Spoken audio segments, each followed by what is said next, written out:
3 years ago, my daughter probably was sitting down watching TV, eating a bowl of oatmeal like she would always do, clowning, probably jumping in the sofa. If you knew her personality, then you know what I'm talking about. Not knowing that at a little bit to 8, she would be going down the interstate, heading home, and lose her life. See, we all wake up today, but don't know if we're gonna make the rest of the day. You can get there and be arguing with someone and never have a chance to apologize, because that person could be gone in a split second. And you gotta live with the guilt, the pain, the memories. My child was so full of life. She was the life of the party, like for real. You knew when she was in the room, and you knew when she wasn't in the room. Had a whole life ahead of her. Just signed up for cosmetology school 2 days before death. I was always a protective mother and kept them in programs and sports since they were small. I knew she knew how to drive. I had no problem with it. But you never think time waits for nobody. Time lost is never found. And I used to say tomorrow not promised, but today's not promised. So I want every queen, every king to get there and grab your daughter or your son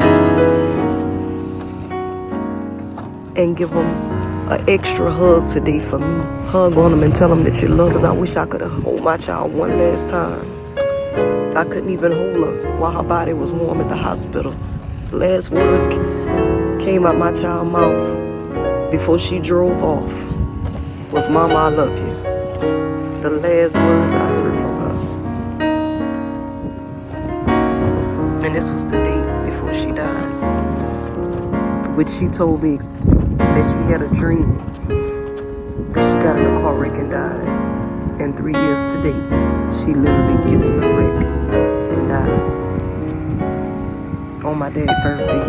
And then he found out his first grandchild got killed. Whoever bought these flowers, I thank you for the flowers. I miss my baby girl so much, my firstborn. Imagine coming to a gravesite to help your daughter, your oldest daughter, bury her first child that you named, not knowing that 9 months later, this would be you, sitting on my daughter's grave, writing my mama obituary. Somebody else told me, oh, the calls will get less, the emails will get less, the visitations will get less, and I see that. But remember that a parent, when you lose a child, the holidays and the birthdays are the worst. We live with this 365 days. We live with it every minute, every hour, every second, every day, every month, every year, all our life. You could be talking 1 minute and then just zone out, just thinking about it. For me and a lot of parents that I've gotten there and talked to that lost their child, it's always the last memories. No matter how many memories you have of your child, it's the last encounter with them that plays over and over in your head. And for me, it's my daughter driving off and saying, "Mama, I love you." It plays over and over and over in my head. I think this message had to get out.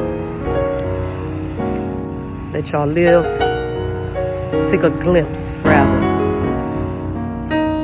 of what I have to go through to feel close to my child.